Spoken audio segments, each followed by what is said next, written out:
más a estos videos sobre historia económica y social general.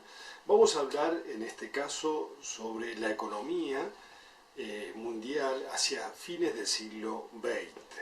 Como ustedes saben, hay un predominio del pensamiento, de lo que se llama el pensamiento neoliberal, pero a nivel de la dinámica económica, se va a producir a partir de mediados de los años 70 lo que conocemos como la financiarización de la economía.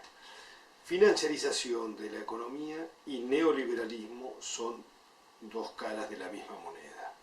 ¿Cuáles son las características de esto que llamamos financiarización de la economía? Bueno, nos tendríamos que remitir a los clásicos manuales de economía que hablan de la esfera de la economía real, la esfera de la producción y la circulación, que necesitan del aporte de capitales, que es la esfera de la economía financiera.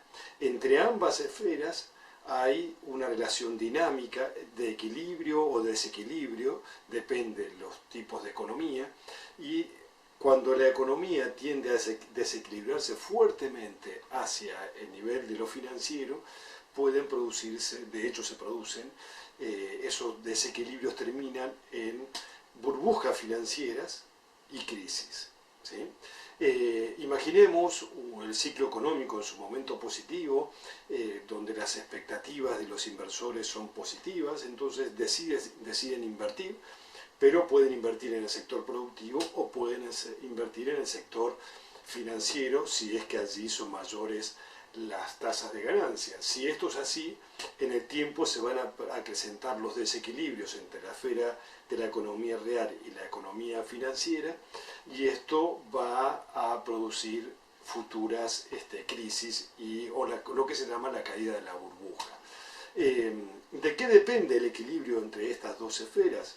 Bien, depende de la economía política de ese tiempo, de esa coyuntura económica, en la cual en esa economía política confluyen las ideas, confluyen los instrumentos, confluyen los poderes políticos.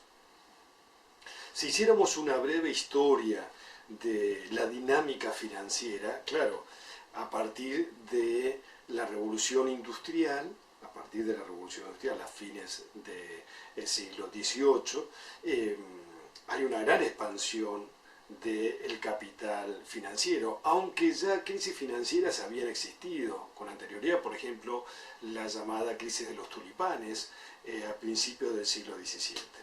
Pero decía, con la revolución industrial hubo una gran expansión del capital financiero, pero más aún con la segunda revolución industrial, o llamada revolución de los transportes, que ustedes bien conocen, que posibilitó esta revolución de los transportes, la movilidad de todos los factores productivos alrededor del planeta, de la materia prima, la mano de obra y también el capital, también los capitales.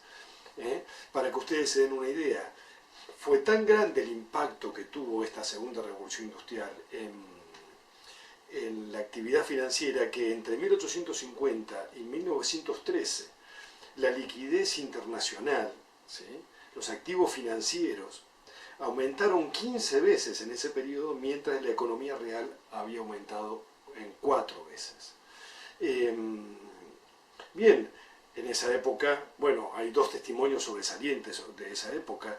Uno de ellos es justamente el de Karl Marx, que en 1862 le escribía a un amigo norteamericano diciéndole: qué irónico un hombre como yo, un intelectual como yo, viviendo de mi enemigo, porque compraba y vendía acciones en la bolsa de Nueva York, en la bolsa de Londres, perdón, sobre todo con empresas ferroviarias, ¿sí?, que eran empresas que daban enormes ganancias en la época de la segunda revolución industrial.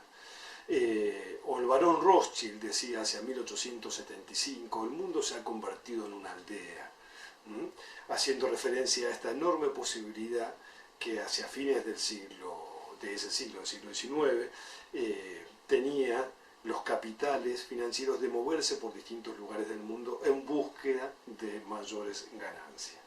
Esto que acabo de decir también da una idea de que normalmente la expansión del capital financiero está siendo impulsada por uno o varios factores de la economía real. En el caso del siglo XIX, por ejemplo, la creación de estados nuevos, como por ejemplo fueron los estados latinoamericanos. Piensen ustedes que en 1824 se produce el origen de la deuda externa argentina, en la presidencia de Rivadavia en 1824.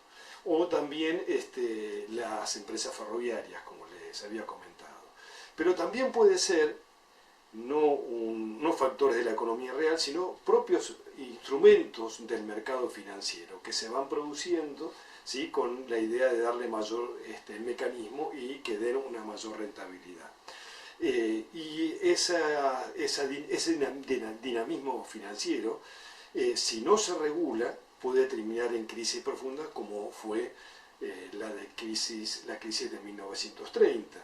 ¿Qué es lo que fue y que impulsó el negocio en aquellos años? Bueno, el Fordismo y la venta en cuotas, la publicidad, todo aquello que se llamaba, comenzó a llamarse la sociedad de consumo.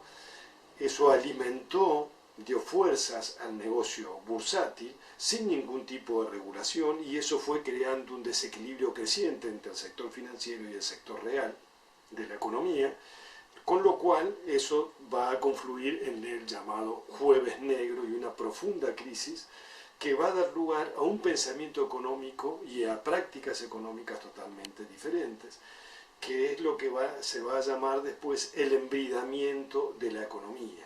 El capitalismo embridado, tal cual lo llama Harvey, y el petróleo barato van a ser las bases de la expansión económica entre 1945 y mediados de los 70.